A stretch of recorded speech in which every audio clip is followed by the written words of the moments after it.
This is FUTV Night TV. Good morning, afternoon, evening, wherever you're watching in the world. I'm Adam. Welcome along to another live show, bringing you up to date with all of the Manchester United news, going in on the accountability factor and what's changing already within stories circulating from the media about certain players that us, the fans, have been moaning about for years. How are they still managing to get in this Manchester United side? That is the hot topic this morning. Updates on Harry Maguire, Luke Shaw, Diogo Dalot, Bruno Fernandes, Mason Mount. There's a lot going on, and it's all coming from inside of Carrington. And Michael Carrick could be about to show us the taste of what Manchester United plans are going into the future. I'll bring you completely up to date also on all the transfer speculation alongside these players and everything else that's going on at Manchester United. Of course, it is press conference day, the first one for Michael Carrick this season. Well, first time since he's been in charge. So we have got that covered for you later on today. That's going to be at around 2 o'clock this afternoon, everybody. So make sure that you pencil that in. You need to be subscribed. You need to have your bell notifications on. And then you'll be notified of when we are going to be live covering Michael Carrick's first press conference. We're more concerned about what's going to happen tomorrow lunchtime. Of course, it's the Manchester derby, and I'll be going into a bit more detail on my team and what I would do. Forget about what I think might happen. I want to think of the players that we could possibly use, knowing how Michael Carrick wants to play in his philosophy, his style of play, whatever you want to call it. So we'll deal with that later on this evening as well. But right now, let's get into the impact that Michael Carrick is going to have on some of the old guard at Manchester United. This will really intrigue a lot of Manchester United fans, particularly on the case of Dalot. And just to explain my thumbnail this morning, there could have been a few players that I would have put on that thumbnail that could easily be in the equation here, but I just think that he tops the lot. He does. We know about Luke Shaw, we know about Bruno Fernandes, and obviously there are other players in Manchester United as well. We'll talk about all of them, but Diogo Dalot, he just gets away with it season after season after season after season. There'll be some fans there that want to back Dalot and think he is a good player. I'm just going to be brutally honest right now and be right down the middle. I'm fed up of giving these players a chance. I'm just going to say what I see, and what I've seen this season is complete and utter garbage again.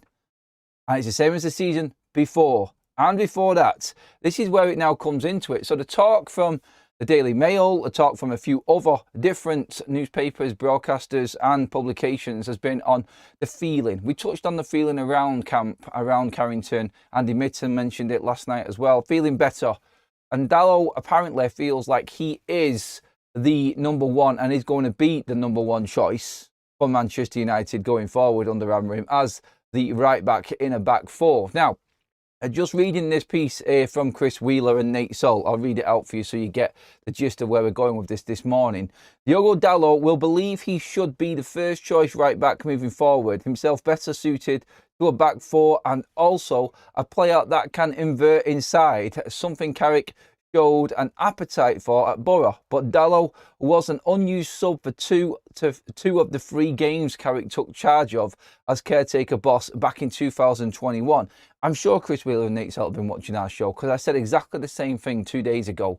Dalot on the bench. The pictures of the goal scored at Stamford Bridge and the bench celebrating and Dalot sat there at the back clapping. Exactly where Dalot should be.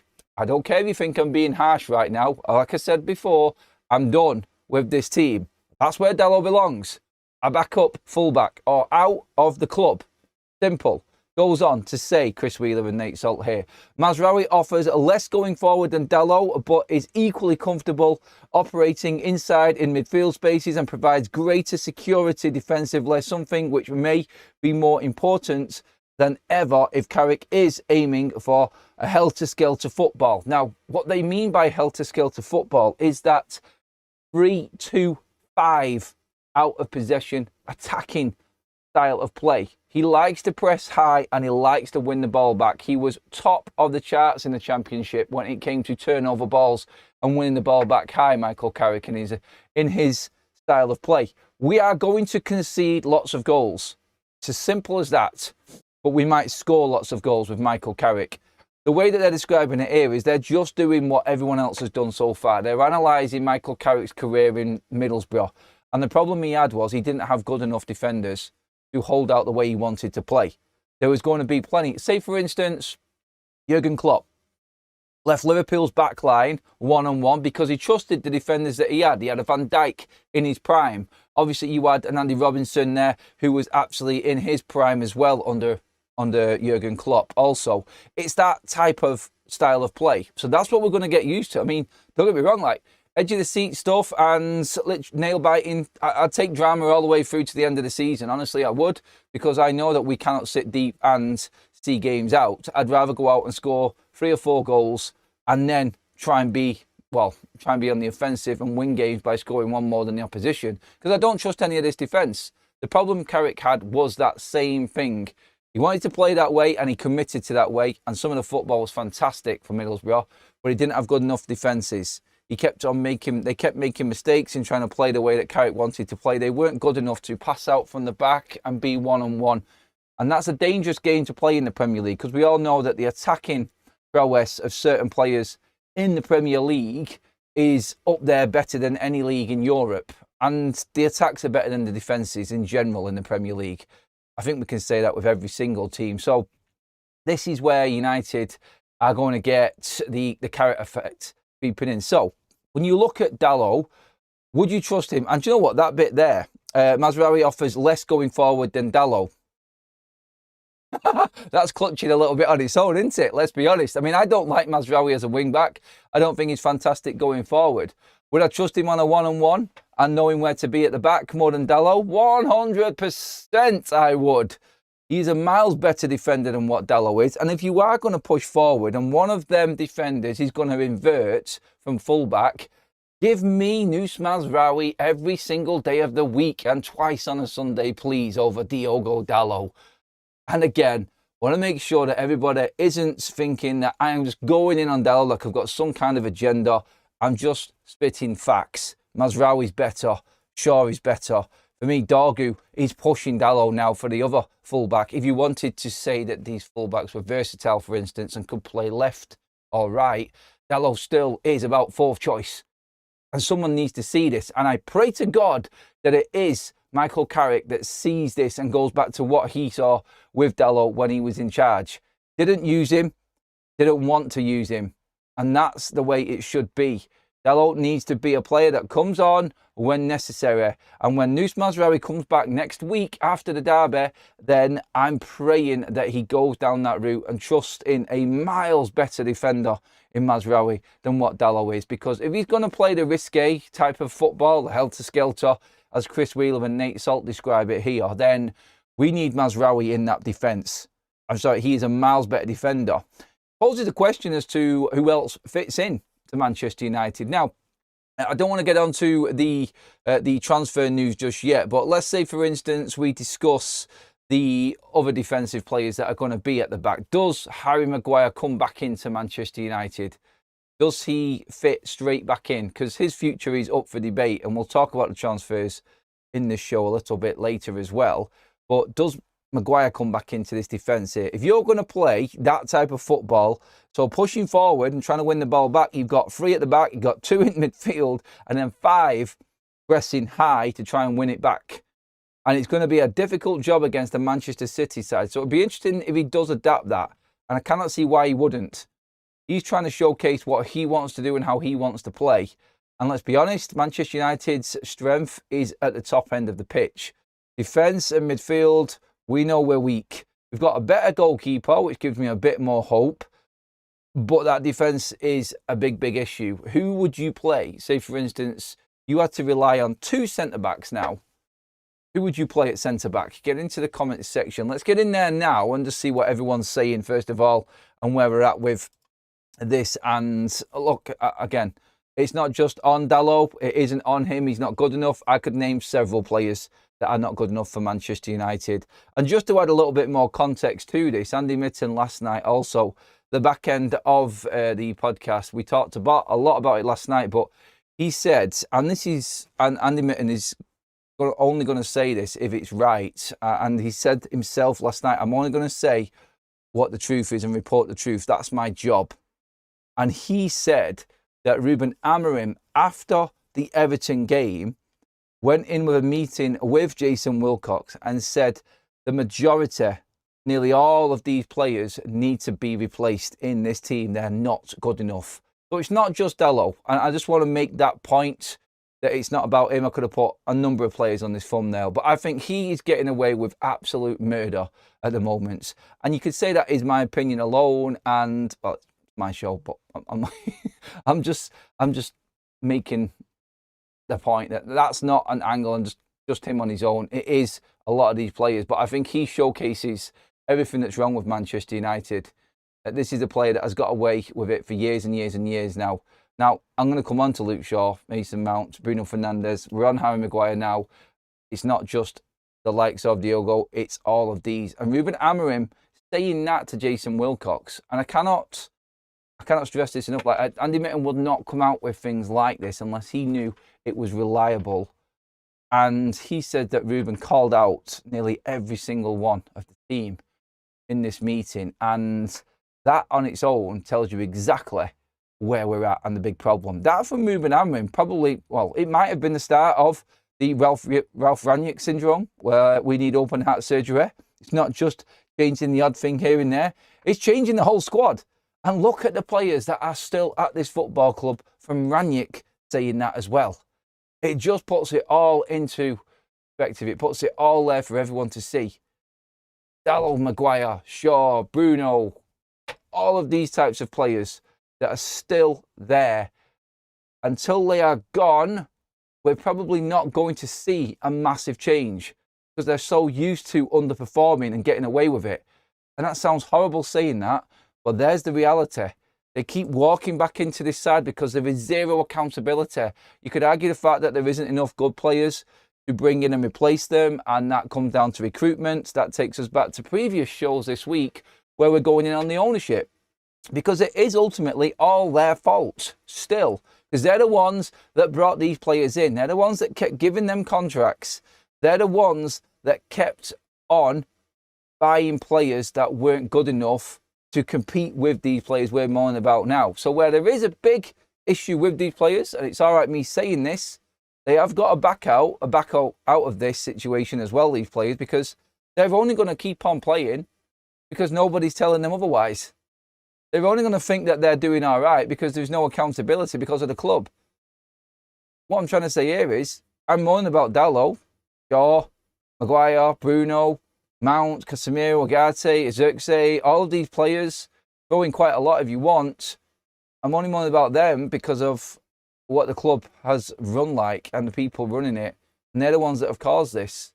It's clear as day that unless something at the top changes, Michael Carrick's going to highlight things, I think, here, and that's the point I was trying to make in the way he wants to play. And it's up to the ownership to act on that. Because Dalot's just going to keep on doing what Dalot does.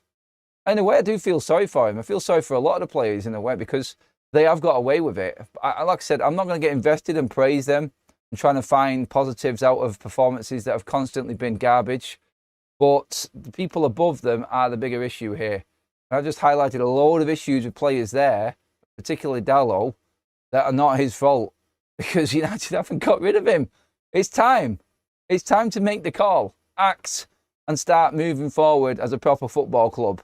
That's where Manchester United need to be. Let's get into some of these comments and let's see what everybody's saying. Thank you, everyone, already for all the likes. Please pop a like on the video if you are in now. If you're in watching live, and do make sure that you pop a like on it later on as well. Sorry, that was a big gulp, that. Too much. Sorry, I'm just reading through some of the comments while I just took a little sip there of coffee. Way too much. Eyes wide open now. Let's see what Compost Smurf has said. Lamens, Mazraoui, De Ligt, Heaven, Shaw. Bruno and Martinez, and Mbumo, Ahmad, Cunha and Sesko is what I'd like to see. 4-2-3-1.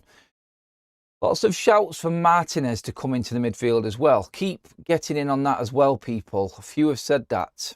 Block says, Dalot is crap, but he's not the sole reason that we aren't winning games.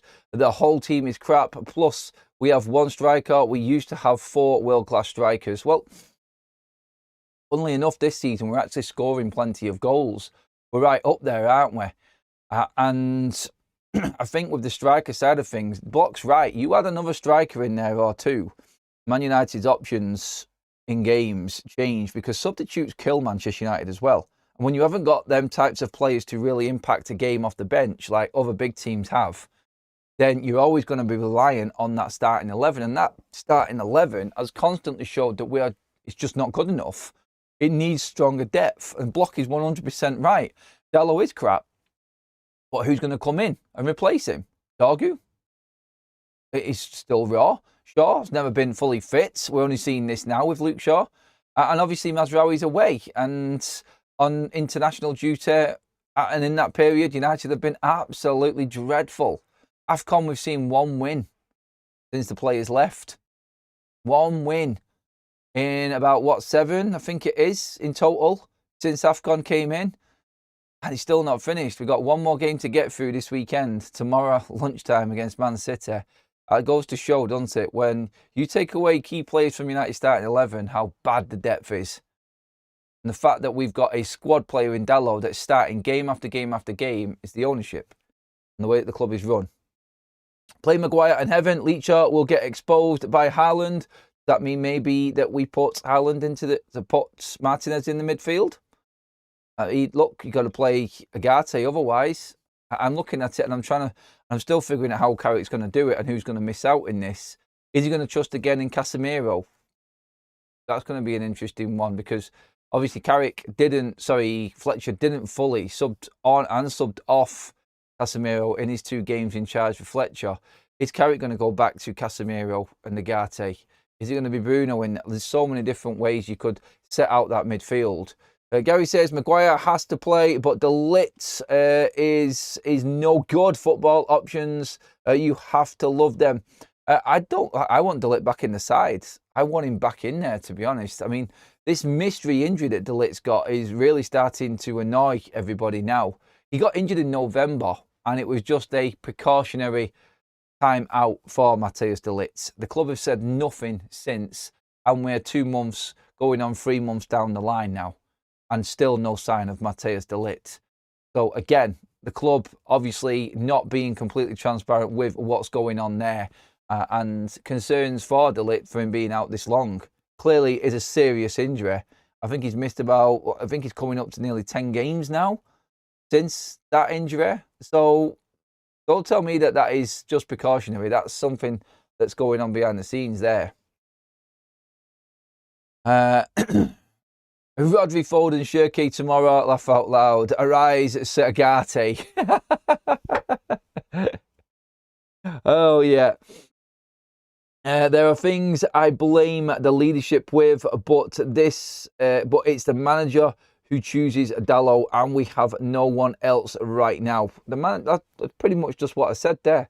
It literally comes down to not having another option, and that is the ownership. Like, how have you not gone out in previous summers of the 8 years while Dalot has been here at the football club and not thought that you need to get another right back in? You got rid of Wan-Bissaka for Dalot. Like, literally, to back Dalot and be your number 1. Again, we've not had anyone to compete with him. No one at all. Dorgu was brought in as a left-sided player originally. And honestly, Mazraoui is the only one that's been brought in, I think, that's really going to dislodge Dalot. If there's a manager out there that's picking Dalot over Mazraoui, then I question that manager. I really do. I don't care how nice Dalot is behind the scenes and what he does and his attitude. It's about getting results. And with Dalot on the pitch, we don't get results. We just don't. And I'm not saying that he's the sole cause of not getting these results, but look at Luke Shaw, for instance, as well. Now we've got the 4-2-3-1. Luke Shaw, I think, is going to be out of his comfort zone because I think Luke Shaw is perfect in a back 3. On the left-sided centre-back of a back 3, Luke Shaw's had cover. He's not had to do as much running. And we've seen Luke Shaw up the pitch once playing as a wing-back in a system or let's just say he was pushed further forward over the last couple of weeks, Luke Shaw. I think it was it against Leeds? So we had Leeds and then we had Burnley, and all of a sudden Luke Shaw disappears. He's not in the matchday squad because he's got to do more of a fullback performance for Manchester United. Luke Shaw is a risk at 4 at the back. Whether you like him or not, and his qualities do tell you that Luke Shaw is good enough to play there, it's Luke Shaw's fitness, which is going to come into question under this new system as well. So straight away, you've got Dalot and his quality, you've got Shaw and his availability brought right into question with 4 at the back, because Luke Shaw cannot, I don't think, consistently play week in, week out as a fullback. Marauding forward and the work rate that he has to get through. One thing you cannot moan about with Ruben Amorim, and with all of his flaws and his stubbornness and everything else, he definitely kept this Manchester United side fitter than I've ever seen it. And he always alluded to the fact that it's a different workload playing at wing-back. And it's a different workload at full-back as well, because there is a reliance on them full-backs going forward. And if Carrick is going to want to play this offensive style of football, and full-backs, one of them is obviously going to tuck in and do that job, and the other's going to have to get forward. I don't think he's got the full-backs he needs to play the system he wants. And it'd be interesting to see who the better option is in Carrick's eyes in this. Manny with a super chat says, if I was coaching 4-2-3-1 in defence, 3-2-5 in attack, Leach on Maguire, Heaven, Yoro, Casemiro, Bruno Holding, Cunha and Bumo Sesko, Ahmad, the key in possession. You need people that are going to hold on to the ball and be good with the ball. You look at Man United's top line there. Sesko, obviously, is our only number 9.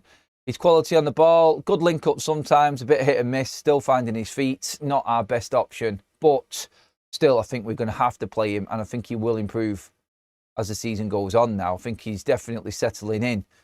Cunha good on the ball, and Bumo good on the ball. Cunha's out of form, obviously, but I know he's good on the ball. He's very capable. He can definitely receive a ball in a high-press situation. And Bumo, Ahmad, no issue at all. Bruno, fine. Mason Mount, I think he's okay as well. So up there, we have got plenty of players that look after the ball. The midfield is a car crash, and this is where I think he's going to try and squeeze probably Manu in somewhere, but I don't know how he's going to work it alongside Bruno.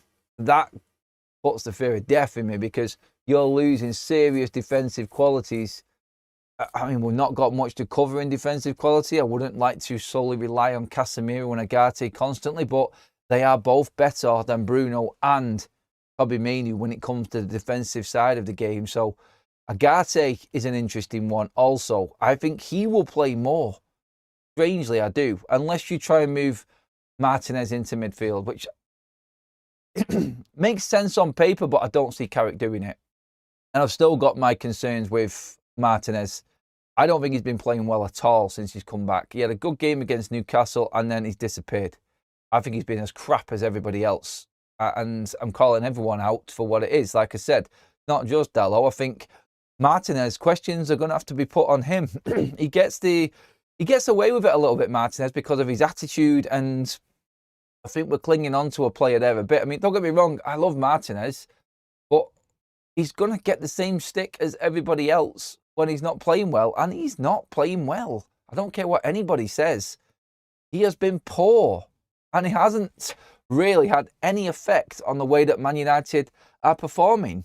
And you'd have thought that they brought that steel back, that aggressiveness, passing would be better from the back. None of that. None of that. And you have to call it as it is.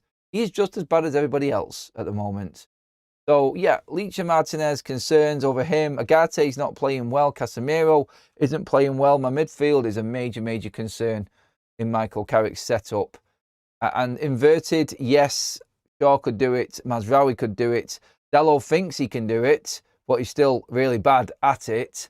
And again, if you are going to be offensive and direct, you've got to be able to get the ball to them forwards that we say are our best part of our game. And the passing quality from the back, I'm sorry, it's not good enough. And that, I think, is what's going to get exposed by Michael Carrick in this system. And there are plenty of players with their heads on the block right now, because moving this forward and moving this chat forward a little bit into transfer news as well. And the news of Manchester United, like you can see at the bottom of your screen there, Murillo being a target for Manchester United at centre-back. It's all pushing down the road of Harry Maguire being released and nothing happening in terms of contract renewal for him in the summer. This, I think, is going to be the way that Manchester United take. I think you have to be ruthless. And there is no sign, not one journalist now, and we're coming into past the middle of January now. So obviously Harry Maguire and them links to Italy yesterday. Now Maguire can speak to anybody now about moving away, and obviously can pre-contract agreement with anyone outside of the Premier League. Same with Casemiro, and obviously them conversations now I'm guessing are going on. They've been covered over by everything else that's been in the news with Manchester United, but the links with Murillo and Manchester United looking at potential centre-backs all over of Europe, I think tells us that Maguire is probably not going to get a new deal and United are moving on. Now, obviously, I like Maguire. I think he's been a good servant for Manchester United in the way he's turned his career around at the club, but he is still part of this group of players, the old guard, that a lot of fans are wanting to see change from. As good as it's been, have we been clinging on to mediocrity with these players? Have we been clinging on to moments with these players? Because Maguire, where I would put him in my side now, I don't think he's the future of this football club. De Ligt, honestly, I'm worried about this injury and I don't know what's going on with him. You've got young defenders coming through like Heaven and Yoro. Are they good enough? Not at the moment, they're not. And they've shown that. If you put Yoro up against Haaland tomorrow, Haaland will absolutely destroy Lenny Yoro. I think Maguire needs to play and he needs someone next to him who's got a little bit of speed as well, who's comfortable on the ball. I would maybe go with Heaven and Maguire tomorrow to face up to Manchester City. I think you need youthfulness and strength. Maguire's the strongest defender we've got. And I've seen him pocket Haaland before in that Manchester United defence. Yes, on the break, one-on-one, you're in trouble. Haaland's going to rinse him every single time. We're not kidding ourselves here. And honestly, when you look at the rest of the options that Man United have got in defence, is anyone going to be able to keep up with Haaland? Because none of them are quick. Martinez isn't quick. Yoro's not. I mean, Yoro's probably one of the quickest we've got. Heaven is reasonably quick, but no one even compares to what Haaland's got. So, Lemons is going to have a great game, I think, tomorrow. But looking at the bigger picture for the likes of Maguire now, it does look like with that Murillo news and other conversations that have been going on in the media around Manchester United looking at centre-backs, not just Murillo. I'm bringing up the name because it's mentioned, but Maguire's future is more of the point I'm trying to make here. I do believe that United are looking past him now, and I think that's sensible. I think we do need to move on from these older players. And then you bring in Bruno Fernandes. I think Bruno in this system isn't guaranteed. It doesn't suit him the best, I don't think, unless he is playing in and amongst the right players. And Bruno's going to have to up his game now. This is his worst season for Manchester United, and we all know that there's issues going on with Bruno Fernandes now, and he's going to be gone. But I look at that there. I think the system will expose Dalot, and we might have to start making decisions about him. I think that the contract situation with Harry Maguire is going to take care of itself, and he's going to be released. Bruno Fernandes, I think, is out of the football club. Casemiro's not going to get a new deal.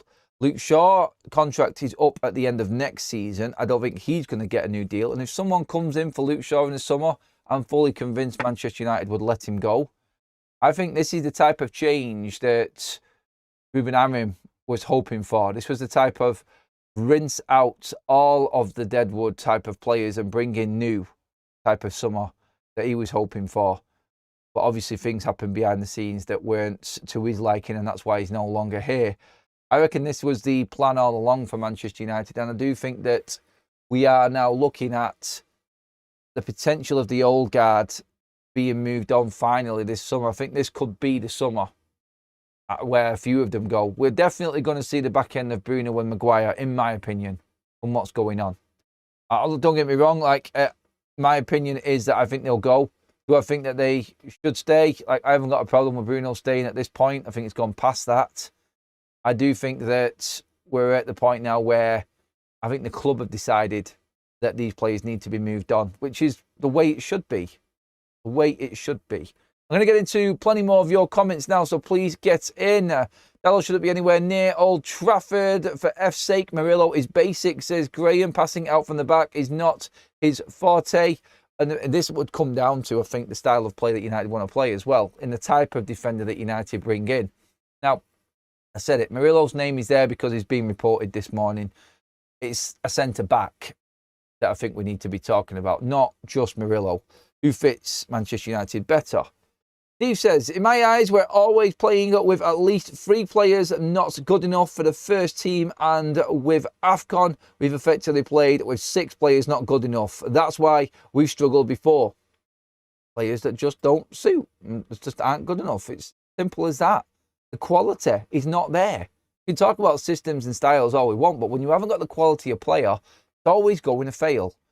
Manny with a super chat. Again, second one of the morning. Thank you very much, mate. Adam, the silence around De Ligt tells me that the lad is struggling mentally. Recent personal/family issues. We miss him. Bruno, I think, will walk soon. He's done with the bullshit of BS. Morning. Sorry about that, everybody. But you get where Manny is going with that there.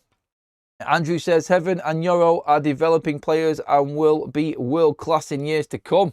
I like the positivity, Andrew. I like the confidence, mate. Keep it coming in. Joe says, I would keep Maguire for experience to come off the bench. Check our centre-back and winger at Millwall. 6'3", 23, fast, quick. Got a player for the season so far. Got a player of the season so far. Again, I don't see United dipping into the Championship for players. I really don't. But again, Maguire, for his experience, the problem you've got here is, like, we can talk about why we would keep Maguire, what he brings. But if we're trying to be real again here, will Ineos give Maguire a contract? No, is the answer to that. I don't think so, because I don't think Maguire is willing, as a senior player, and I'm guessing here, but I don't think as a senior player who has given everything to Manchester United, he will be prepared to be downgraded in a way when he sees that he is probably better than the majority of the centre-backs that are at the club. I don't think he will accept the contract that Ineos want to give him if he wants to stay, and I think he will be gone. I mean, at the end of the day, Maguire has been on the same deal for 6 years, and it's not a bad deal. Like, 190 grand a week for 6 years straight is not bad. And obviously that has been subsidised and cut down because of no Champions League football. Maguire's got one more contract in him at the top level. I don't think it's at United, because we know that Ineos are not going to put their hands in the pockets for a 32, 33-year-old who is not going to play every single week. You have to be at least in that first team playing every single week if you're going to be over 200 grand a week with Ineos. Maguire's not that. Cal says the facts are De Ligt has been at top clubs and been sold there. Is a reason for that. There's a reason for that. Same with Agate. At the end of the day, they're not good enough. Cannot play Maguire on the high press. Leacher and Heaven centre. Yoro a right back. Shaw a left back. I mean, look, I get the fact that we're worried about the high press with Maguire. But that's where I think Senna Lamens has to come into it. Look, we have played Maguire and De Ligt together before with Shaw and handled some of these big occasions. So it has been done and it is doable for Manchester United. So I'm not, like I said, I'm worried about Maguire's pace in a one-on-one with Haaland. But does the shape stop that happening if you've got a better centre-back and more experienced centre-back in Maguire there? Yes, it does. There's no naivety there like you would get with Heaven and Yoro, and that's no slant on them. It is just that Maguire is vastly more experienced than both of them players, and in a game like this, knowing what's coming, he'll know where to position himself. And there might be the odd occasion where he gets caught out, but then that comes with the player that you play next to him and who the inverted fullback is to help cover in there as well. That's where the decision needs to be really looked at, I feel. Another super chat in from Jason. Thank you, Jason. Adam, did you see Scholes and Nicky Butt talking about Haaland versus Martinez? Do these guys not do their research? Martinez has played against Haaland 6 times. Haaland hasn't scored in 5 of them games. I have actually talked about Nicky Butt and Scholes. Sometimes Scholes says things that really don't make sense. I mean, he did say that United should cancel Thomas Tuchel's England contract and get him in the club now. I was like, what? That doesn't happen, Scholesy, mate. I know he's got high standards and there's nothing wrong with that at all. But I think sometimes they do need to look at the reality of the situation. And I don't think a lot of pundits do. Some of them, don't get me wrong, do their homework and research. Some don't, and some just talk from what they see. It's like, for instance, Troy Deeney has got a lot to say, and I still don't agree with the way that he talks about Benjamin Sesko and how he calls him a giraffe constantly. I think it's disrespectful massively, but he has got a point in what he says about how Manchester United are dealing with Kobbie Mainoo and what's happening with everything that's happened there behind the scenes. Now it's all been brushed under the carpet. This is how Manchester United come across to other pundits and people on the outside. We are a circus, and they love to chip in with things. We are invested into our team, and we know obviously a lot more. We look at every single detail. These guys, I don't think, do, mate. But it's a good point to bring up, because it's like you can look at certain games and stats in certain games and previous history of a certain player going up against another, like you said, Haaland and Martinez there. Luke Shaw's done a good job on Haaland before. I've seen that happen at Manchester United. I remember when we beat City, I think at Old Trafford, I'm pretty certain it was Luke Shaw at centre-back when Ten Hag beat Manchester City at Old Trafford. And we absolutely played Haaland out of the game. He didn't get a sniff. Greg says, please don't cancel Tuchel's contracts. It's the only football I've got to look forward to this year. Actually, England, that's it. So United fans clinging on to England doing something in the World Cup tells you how bad a season it has actually been. Thanks for the super chat, Greg.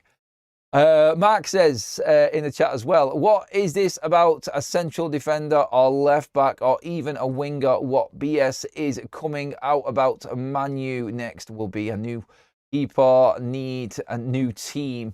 What is left? Well, this apparently is what has been reported. Ruben called out the team, that it all needs changing, according to Andy Mitten. Obviously, we've seen it before with Ralph Rangnick. He said the same thing. Look, there was a lot of new players there at United that we need to remember are in this team. And I think a lot of fans have just got a bit fed up with the same old players clinging on, still being in and around Manchester United. And until these newer players have been given a chance, without having to apparently rely on the old guard again. Like, we're calling for Maguire to come back. We're calling for Bruno, how desperate we are for him. Dalot, constantly there with every single manager. You know what I mean? Like, Luke Shaw getting every single game this season because we're now playing free at the back. It's all right for him, so let's just talk about Luke Shaw being a good player. And I say it all the time. I say, look, say what you see and comment on what performance you get in front of you. But a lot of fans will look at it and say, Luke Shaw has had his chance several times before. We shouldn't even be giving him a chance to find his way back into form right now. This has been the problem at Manchester United for years. And again, Luke Shaw gone on 11 years. Dalot going up to 9 years. Harry Maguire's about to see out his 6th year at Manchester United. Bruno Fernandes, pretty much the same, like 6-7 years at the football club. And in that period, United have qualified for more Europa Leagues than we have Champions League. They're the facts, unfortunately, for Manchester United. And it's hard for the fans to actually give players a chance, I think, because of what they've seen before. And I think this is it. Now, the fans are at their wits' end. We've said this.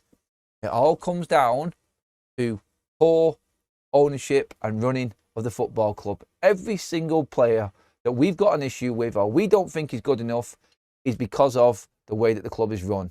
It's the owners. It's always going to be the owners because they're the only ones that can get rid of these players. And we've seen it before. Jose wanted rid of players. The ownership stepped in, didn't do it.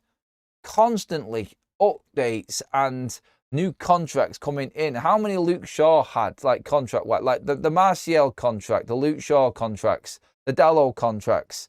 Bruno Fernandes deserved this. I'm not even going to complain about Bruno Fernandes. But again, it's been the same for years. And we're just hoping that this, if anything, new ownership and something different coming in is going to change things. I think, and that's why I started at the top of the show, I think Carrick is going to highlight so many issues within this squad and the way he wants to play. Because there's nothing wrong with the way Carrick wants to play. Every manager's system works as long as you've got the right players. So what it's going to do is, again, show another formation and another style of play that these players cannot play in. Therefore, highlighting the biggest problem at this football club, which is the quality of player that this ownership and scouting and recruitment of it has brought into Manchester United.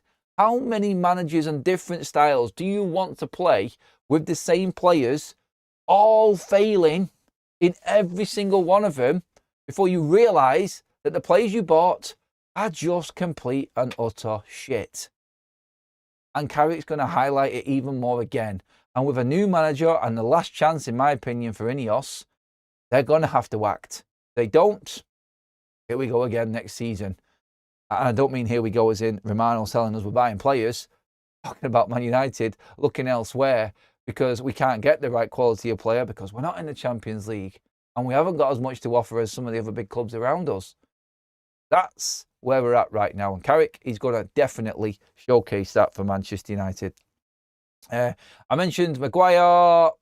I mentioned the, obviously, players moving out, Bruno Fernandes, Dalot, and obviously Luke Shaw. That is where the problem is with Manchester United. You can see an effort, and we've always said, and like I've said before, the history of Manchester United is where these shit signings have been. Now, obviously, it's been better over the last couple of years. And look, I like listening to what Andy Mitten said last night as well about the promise in some of the signings. They are the right signings. They are good signings. I think Manchester United over the years, and this is why I'm highlighting Dalot, Maguire, Shaw, Bruno, like these players. We know the ones that haven't been good signings. We know that Manchester United have made mistakes. Bruno's not been a bad signing. He's been our best in the last 10 years. I'm going to make that clear. But what I'm trying to say is United have still kept the others. They haven't got rid of them. The only hope that I've got, and I've said this so many times, is Onana came in, massive mistake. Rasmus came in, massive mistake. Both gone within 2 years. That's the one glimmer of hope I'm clinging on to, that the club will act. They're not bringing back Marcus Rashford. That has been made very clear. It doesn't matter who comes in as a manager in the summer. United have already made a decision as a sporting structure, football structure, that he is not coming back. A glimmer of hope that standards will be kept. But it will be completely washed away if you still continue to work with Diogo Dalot, Luke Shaw, these types of players that have been here forever and a day. If you give Maguire another contract, I said it at the time, it's a mistake. It is a mistake giving him another contract. Look, if he signs a cheaper one, then I could probably stomach it just. And I've said that before as well. But no, Casemiro out, Maguire out, Bruno out, Shaw out, Dalot out, Agate out, Xerxes out. 7 players that are featuring quite often right now at the moment for Man United this season that are just not, well, Bruno is good enough out of all of them. I don't think right now are good enough. Bruno's age is telling us that he needs to go on top of that. That's the only reason that he's in that list. Cunha, good signing. All of the signings this summer, I think, have been good. I do think that it has been a good recruitment over the summer that's just gone. Lamens, I think, was a brilliant buy. He's been a breath of fresh air. And Mbumo was fantastic. Brilliant. Cunha is a great player and he's just out of it at the moment. I think he will come good. I'm still confident that Cunha is going to make it. Sesko is starting to really show a little bit more now when he's getting goals. So hopefully he's turning a corner. So that recruitment side, give me another summer like that, then I'll be happy. But it's only 1 year that we've got it right. We're talking about signings that were made previously last season that we all thought were good. Like Yoro's fallen off this season. De Ligt's now missing for 2 months. Injury records creeping up on him. You're looking at Agate, not good enough. Xerxes, not good enough. All of a sudden, Ineos' first season of transfers is now starting to be really questioned. And I do believe that that was down to them keeping Ten Hag and trying to build a team in that sort of system. And the mess that they caused in dealing with the managers and whoever was in charge of Manchester United is fully down on Ineos. And I do think it has affected some of the recruitment side of things as well. Also, don't forget, yesterday I mentioned it, but our prediction league is now back in. I'm just going to pop the link into the live chats, everybody, for you there as well. I'll pin it up.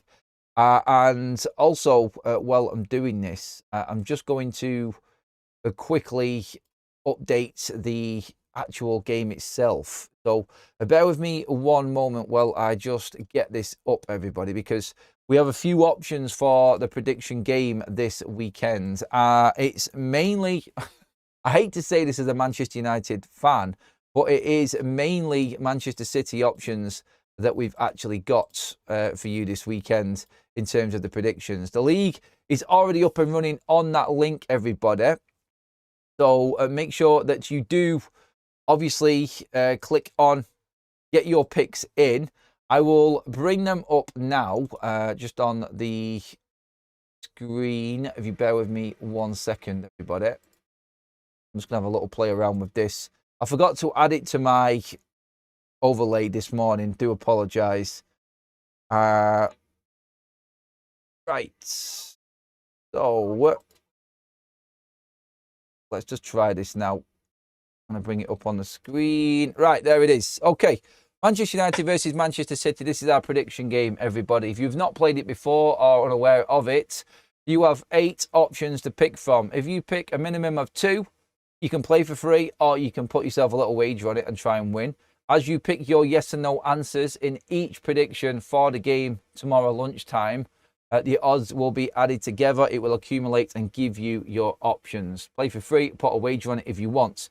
You will also be entered into the draw courtesy of our matchday sponsors, OK Jerseys there, to be with a chance of winning gear from our store of a certain value. 6 people will be picked out who are in our mini league for the predictions.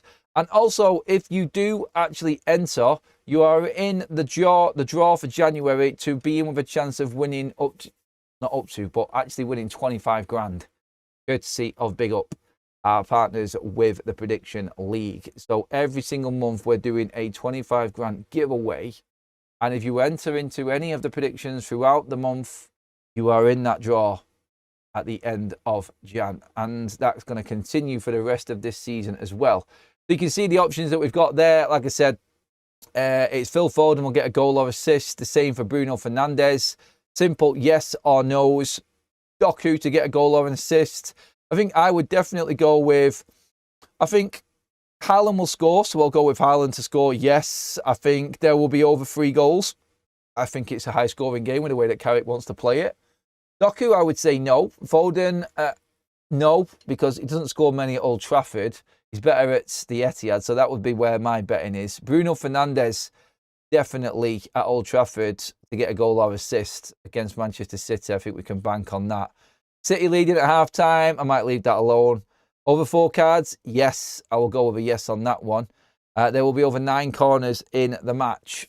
Yeah, I would probably say yes on that. So that's how you build it. Get involved. The link is there, everybody. Make sure you get your predictions in before kick-off tomorrow. The game will be running. Obviously, I'm at the game, but there will be, as you can see, if you click on the link, a cover of the game and all of the actual match predictions coming in. And the game will change as it goes on. So it's like a live update board on what's actually happening. So that's our sweepstakes game there, and that format's over on Big Up as well. So make sure, I will remind you later on as well. Don't forget, we're back at 2 o'clock, everyone, for Michael Carrick's first ever press conference. Well, not first ever, actually. He's done it before, hasn't he? I tell a lie. He has been here as interim before, but Carrick is back. And his first press conference back in interim charge is later this afternoon. So we'll get updates on maybe potential team news. Maybe he can give us an update on the injury situation with Matthias de Ligt. So yeah, that's where we're at with that one. Let's see what happens there. A quick super chat in from Manny. He actually says, I'd play Malacia over Dalot at the moment. That's how he feels about That's really scraping the barrel, isn't it? That is definitely putting Malacia ahead of Dalot is putting Dalot down completely. I'd rather have a bomb squatter in than an actual first team player. That is us all done for this morning, everyone. Thank you so much for being part of the show. Give me your thoughts on everything we've discussed there. We're only a like away from hitting over 300 while live. So again, absolutely mega, everybody. Thank you so much. Enjoy your day. I will be back later at 2 o'clock. Very busy day today, actually. I'll let you know what I was getting up to. I'm out filming this morning in Manchester as well, so I'll let you all know what I was up to around 2 o'clock for that presser with Michael Carrick as well. And until then, see you later. Have a great day, everybody. Thank you, mods. Thank you, Super Chats, and everyone who got involved in the conversation this morning. And make sure you give the video a like, subscribe to For Every Night TV.